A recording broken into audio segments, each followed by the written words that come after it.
tayong bagong instant loan app na bagong luma po ito, no? So, bago na, luma pa. So, ano ba ibig sabihin ko nito? So, alam ko, aware kayo no, na nag-e-exist na po talaga itong si Kusug Pera Loan App. Pero kasi guys, accessible po siya sa V-App Store. Wala po siya dito sa Google Play Store. May nakita kasi ako sa ad sa IG po, no, na bagong Kusug Pera at yun na po yung logo niya. From the moment that I'm trying this loan app po, no, is talaga namang mainit-init pa, bagong-bago pa lang siya. At alam ko guys, aware na kayo dito, and kahit ako, nakautang ako dito noon. So, nagbabalik po siya sa Google Play Store ngayon as new po talaga kasi bago yung logo niya, talagang bagong-bagong loan app siya. Wala pa po siyang gaanong review at wala pa po gaano siyang download. Wala din na nga guys, may chika ako sa inyo. Na-approve po ako dito at na-receive ko po talaga yung aking niloan dito. Hindi po siya auto-disbursement. Wala, ito pa ha, ito yung gustong-gusto natin eh. Not 7 days to pay lang po siya. Kahit pa paano. Kaya lang po, ang tanong dito, medyo nag-improve ba siya this time or okay ba siya utangan? Since legit naman siya. And FYI po, itong si Kusug Pera Loan App po is legit po ito naka-register sa SEC website. Pero ito na nga, na-request din ito ng viewer ko na reviewin ko daw itong bagong Kusug Pera na ito. So tamang-tama naman dahil nasubukan ko nga siya. At let me share with you nito guys kasi kailangan yung malaman to. Dahil legit naman po na nakakapangutang at legit naman po na nakapag-disburse. Pero kasi dahil nga po sinubukan ko siya no, buong application process up to the disbursement, meron lang akong napansin sa kanya na katulad sa isang loan app na kilala mo rin. So malalaman nyo yan later on. Well, bago ako magpatuloy, disclaimer lang po, no, I'm not a financial and loan expert and this video is not sponsored. And by the way, if you are new to my channel, nagre-review po tayo ng different online loan apps or online loan services, legit man or hindi, new man or existing, sinisilip ko po yan at sinusubukan ko mismo. Nagbibigay po tayo dito ng legit tips, reviews, and recommendation and what online loan apps or loan services to avoid. Kaya kung gusto mo yung mga itong videos, sige consider subscribing at i-click mo yung bell button para lahat ng videos ko is updated and notified ka. Back to this bagong Kusug Pera Loan App po, na download na po natin finally sa Google Play Store at nagpapautang po siya ng up to 50,000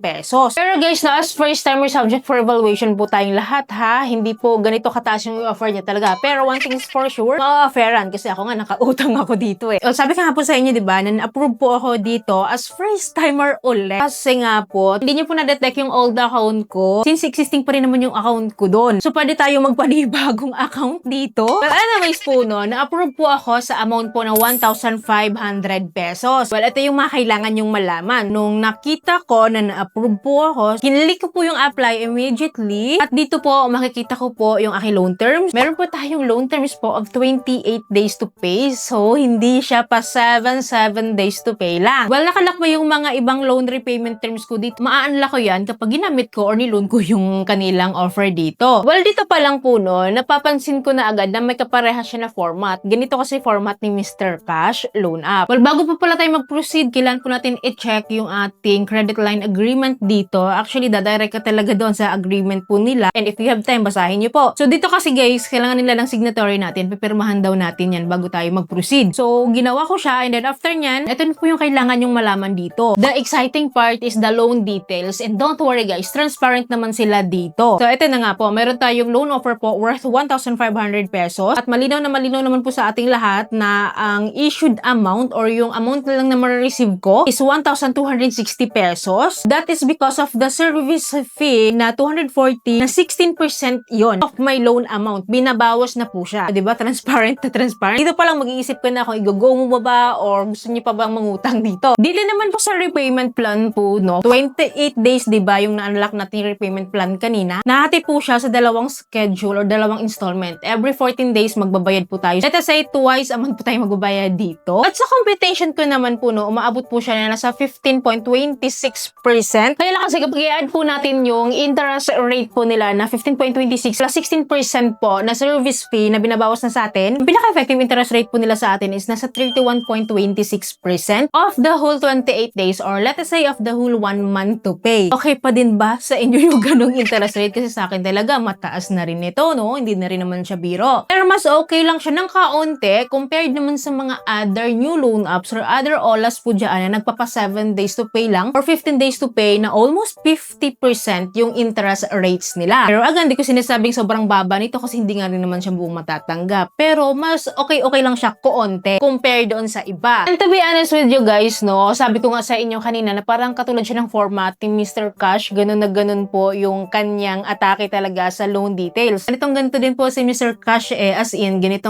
rin siya. Kaya sabi ko, mapapaisip talaga ako, siya ba to? Or kapatid niya ba to? Or iisa lang ba sila? Or magkakapatid ba sila? Yung mga ganun, hindi mawawala sa isip ko kasi ganito nga po talaga ang format ni Mr. Cash. Well, anyways guys, para makompleto natin yung ating proseso po ng pangungutang dito. So, I'll take the risk po, inutang ko siya, ilo-loan po natin siya. So, in-agree ko lang po dyan yung kanilang terms and conditions. So, and i-click ko yung apply now. Then, after po nyan, we need to take a facial recognition or the self-verification po ito para magtuloy-tuloy po yung ating disbursement. And then, after po nito guys, kung makikita nyo dito, processing na siya. And sa format niya na naman dito, nakikita ko na naman si Mr. Cash. Nakalagay dito, no, while waiting daw sa result. Pwede na po tayo mag-provide ng more information to increase the review speed by 50%. So, kung gusto nyo lang naman, gusto nyo daw mag-additional information dito, like, pwede tayong mag-send ng proof of income and proof of employment. So, ako po wala po akong ginawa dyan, hindi po ako nag-provide yan. At alam nyo ba, hindi po siya real-time disbursement po. And ganito rin si Mr. Cash. Ganito rin yung atake niya. Kaya nakikita ko tong app na ito sa style ni Mr. Cash eh. Kasi 6 PM po ako nag-apply nito. Kinabukasan mga 9 AM po yun. Naka-receive ako ng GCash. Na-receive ko na po itong amount na ito na 1,260. And yes po, confirm po na disbursement po talaga ako. Na-receive ko po talaga yan sa akin GCash account. Guys, hindi ko alam ha kung pare-paras tayo ng tagal ng disbursement kasi ganito si Mr. Cash kapag gabi na ako nag-a-apply eh. Nabukasan po talaga yung aking result kung madidisbursan ba ako or hindi. I'm not sure kung may office hour po sila ha. Kung umaga po kayo mag-a-apply nito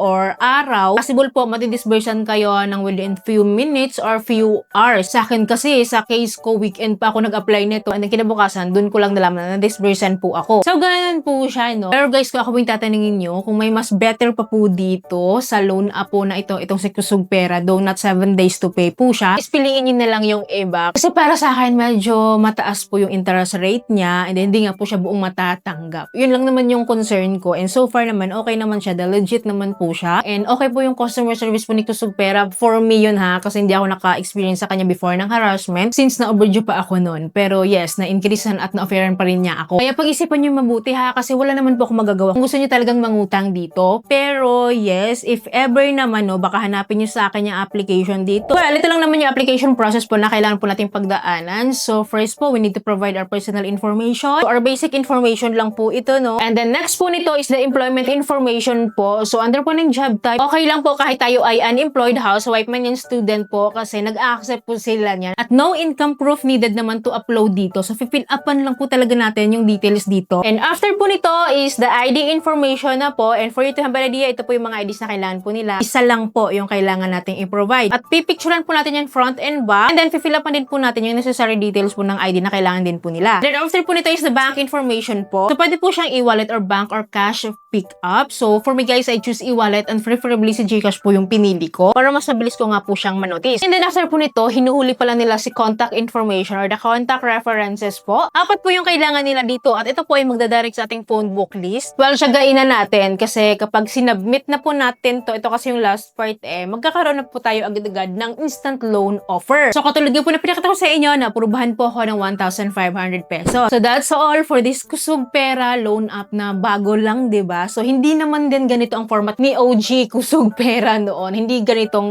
Sabi ko nga sa inyo, ang ka-format niya po is a Mr. Cash loan app. So again guys, pag-isipan niyo pong mabuti ha, na i-share ko naman sa inyo yung mga details at info na kailangan niyo malaman dito. Kaya borrow only what you can afford to handle. Don't worry guys, palagi naman po ako mag-update sa inyo pag may improvement and changes dito. So yun lamang po, ay po may natutunan kayo sa video, ay po nakatulong tong video sa inyo. Kung nagustuhan niyo po yung video, please don't forget to like, share, and subscribe at i-click yung bell button para lahat ng videos kayo sa pretty na notified po kayo. Thank you for watching this video. See you in my next video. Bye!